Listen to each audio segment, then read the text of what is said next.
2:44. Kevin Harvick, your leader. Time for a Visa race break. By the way, Kevin Harvick has led the most laps he's ever led in any single race, 186 and counting. Night racing on a short track, always a good show. Kevin LePage was okay, his car not. Now the points leaders, Jeff Hammond, all having problems tonight. Casey Kane came in 4th in points. Yeah, he had a plug wire come off, went in the garage area, effective repairs, but in the process he lost 5 laps. Matt Kenseth came in 2nd in points. Yeah, they broke a brake rotor, and because of that, it went through the oil tank, and they had to go behind the wall also and change the oil tank and repair the brake rotor. Jimmy Johnson, the points leader, goes down a lap as Harvick passes him. Mystery problems here. Yeah, just the car not really performing like he needed to be, and Kevin Harvick being on the rail right now, making tonight really a long night for Jimmy Johnson, our point leader. Also, Jeff Gordon came in 6th in points, losing power moments ago. All of a sudden, the car just quit running. He had to bring it to pit road, and right now they've got it in the garage area, and they're working with it. Steve Burns, what's going on with the 24 car? Well, Jeff Hammond, they're still trying to diagnose the problem. They said there's no spark. They're looking. They've taken the distributor cap off. They think it might be an ignition problem. And also, Jeff, want to let you know, understand Kurt Busch in the 2 car, running in the 3rd position, has a right front tire down. Boy, bad things happen. And in this case, it's Kurt Busch with the right front. We're going to make a chassis adjustment, fill him up with fuel while he's in there, with 152 laps to go. And since it's been about 55 or 60 laps, I would have thought they maybe would have went ahead and changed 4 tires on that car, but they elect to go with just the 2 right sides and put a little bit of fuel in. I got to believe it, though, Larry. Think about it. He was coming off turn 2. He started hard, and I got a flat tire. They come to pit road. They just had to service him and get him out of there as quick as they could.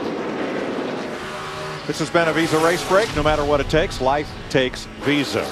We're at 250 of 400 laps. Kevin Harvick has led 3/4 of this race, and he has accomplished the last 2 weekend sweeps.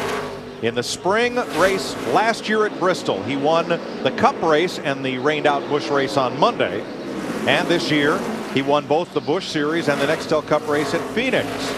It's only happened at this track once, when the track was enlarged to 3/4 of a mile and first raced at night. Harry Gant, September of 1991, won the Busch race and the Cup race on Saturday night in the same weekend. We know if he leads 6 more laps, he will lock up that 5-point bonus for leading the most laps, because that would be 200 laps. But the interesting thing, a lot like Talladega last week, 4 of our top 6 in points have had problems. The 48 car's not performing. Kenseth had his oil tank problem. Kane had his spark plug wire problem. And now Jeff Gordon behind the wall. The only 2 that has not had problems in the top 6, Tony Stewart in the 20, Mark Martin in the 6 car. And just a few weeks ago, we were saying that the 20, the 48, and the 17 were in a league of their own. And all of a sudden, the 29 is in a league of all his own. Now, Tony Stewart is caught back up to Denny Hamlin for 4th place, and we're going to see Kurt Busch on pit road again, pitting outside the box, right side of the car, outside the box violation, or outside half of the pit box. Tire violation, so he'll be back for a drive-through penalty. What the rule is, no matter what you do, if you change 2 tires or 4 tires, before the car can leave, there's an imaginary line down the center of the pit box from front to rear. All equipment has to be back across that imaginary center line. I do not think the tires were, so it's basically a drive-through penalty for the 2. And that's what happens on a 2-tire stop. The guys didn't get the stuff all back before he left, I guess. So I rest my case. If they'd have changed 4, they'd have 4 fresh tires, probably wouldn't have a penalty. Probably. It's easy to figure it from up here. Oh, yeah. Yeah, I saw that coming. Here's a look at it.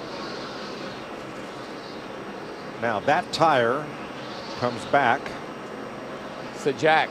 So you can't, I think the jack has to go back around. Doesn't it, Larry? I'm not sure on the jack, but they are saying it was the rear tire. Right. Rear tire was, okay.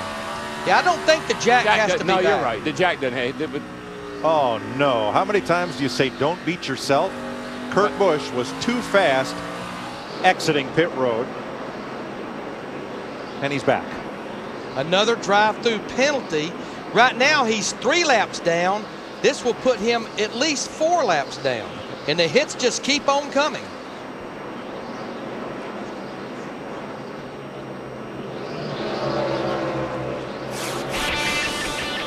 Kevin Harvick lapping past Tony Raines.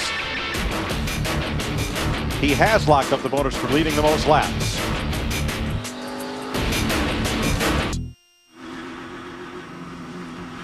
Welcome back to Richmond. Mike Joy with Darrell Waltrip, Larry McReynolds at the Crown Royal 400, which next year becomes the Your Name Here 400. That'll be an interesting promotion. Let's see. Here's Jamie McMurray comes onto pit road, and let's show you why we're under this caution. Watch the one. See the dust fly? That's on the exit there, coming off turn 4. Everybody's running really high down here in 3 and 4, right up next to the wall in the middle of the corner, but he got a little too much of that debris on his tires. Then watch the 96 come into the picture. Tony Raines, that'll be next. Boy, Carl Edwards in the 99 just gets by. Now here comes Raines. He's going to be in front of Dale Jr. But you see what happened. Kevin slows down. It's almost as if it's almost like the 96. I got to beat him back to the line. And then right at the last second, he said, no, we don't race back to the line. He spun out to keep from hitting our leader, to keep from hitting Kevin. I just hold what you got. Hold what you got. Keep it down. Come on, come on, come on, come on. And that created an anxious moment for this driver. He's running in second right here. Is stopped. Nowhere to go. And then we had pit stops. While the Pirate, Captain Jack, got the lucky dog, free pass. When you think about Tony Raines, and you know, he's just been in this car this year for the first for last few races. I almost can guarantee you he was thinking, I got to beat Harvick back to the line. Then it dawned on him, you don't, because we don't race. Locked it down, spun it out, because he's going to run into Harvick if he didn't. Pretty much all of our leaders, all 16 on the lead lap, made pit stops. 4 tires here with about 137, 138 laps to go. Still be a stretch to make it to the end from here.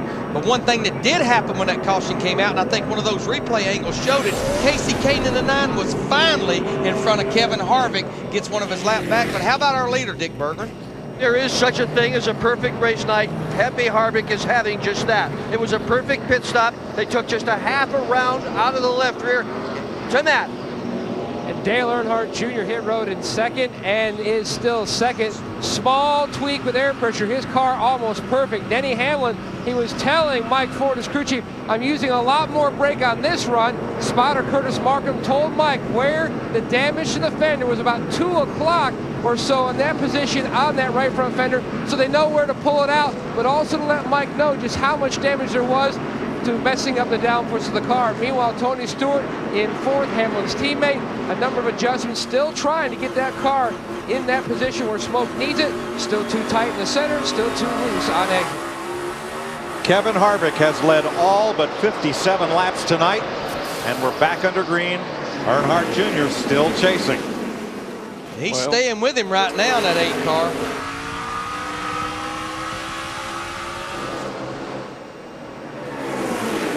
Whoa, Kurt Busch, too. Got a problem over there. Him and Greg Biffle, I think, got together at the end of the backstretch. Yeah, I got to believe that's one frustrated young man right now after all that's happened to him here going in and out of the pits.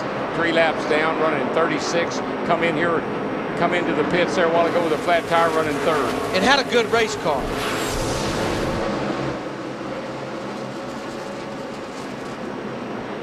Oh, Biffle just moves up in front of him right there, and they make a little contact. That was a great save on Kurt's part. It looked like the reason Biffle moved up, he was catching Sterling Marlin in the 14 so fast he had to move up.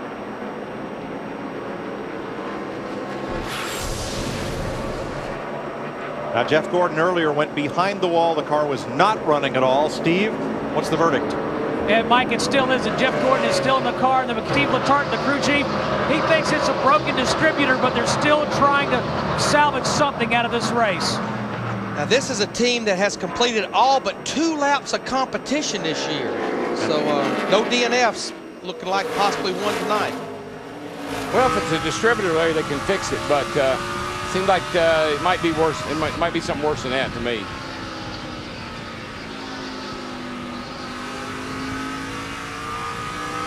Looking back from Junior at Denny Hamlin. 1st, 2nd, 3rd. Here's our next singular virtual crew chief question.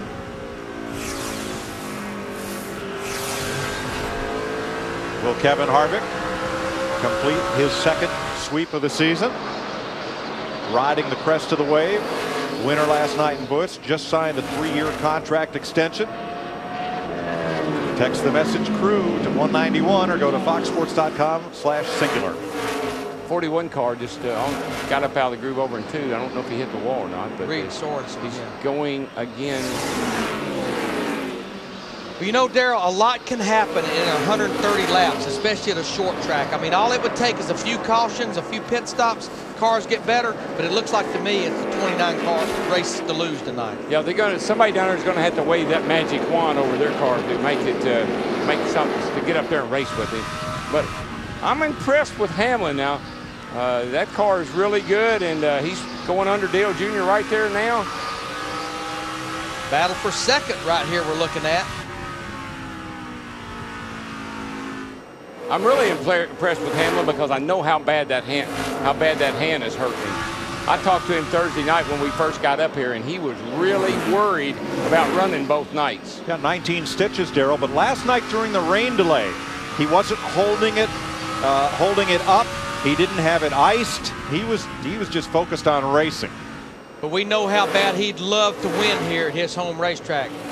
Grew up about 20 miles from here. Man, if I was him and I just started doing, I hadn't been driving that long, I'd be tickled to death just be running third at my home racetrack. I know at Nashville I was.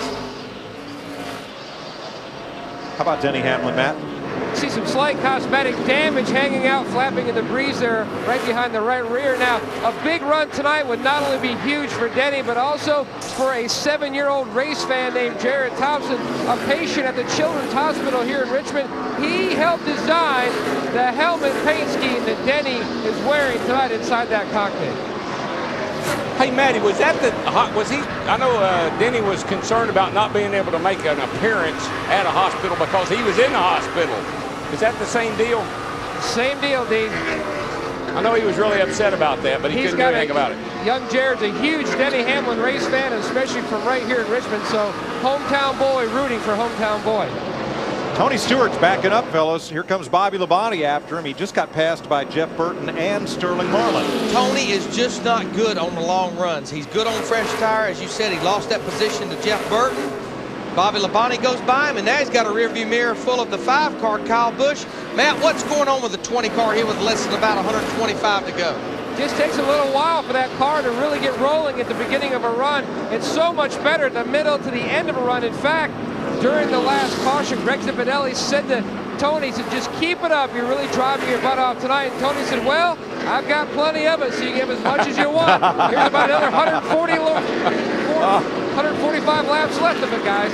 Oh, man, you shouldn't have told that.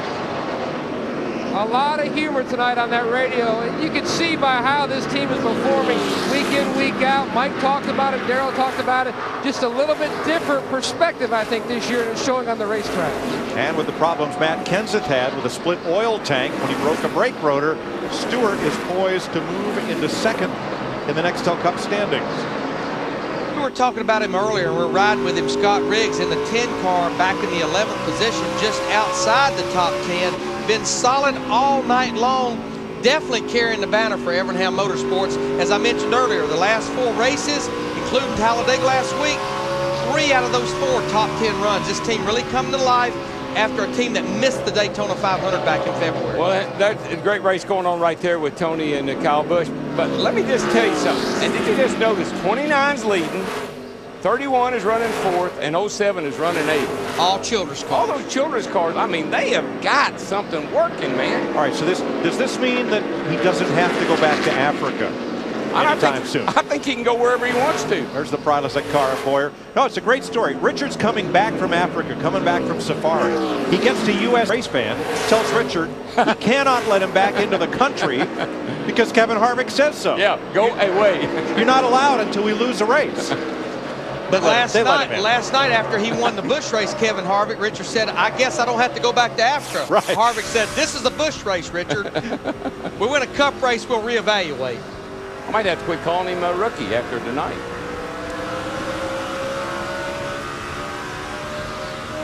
Kevin Harvick out front by 1.3 seconds over Dale Earnhardt Jr. 117 laps to go in the Crown Royal 400.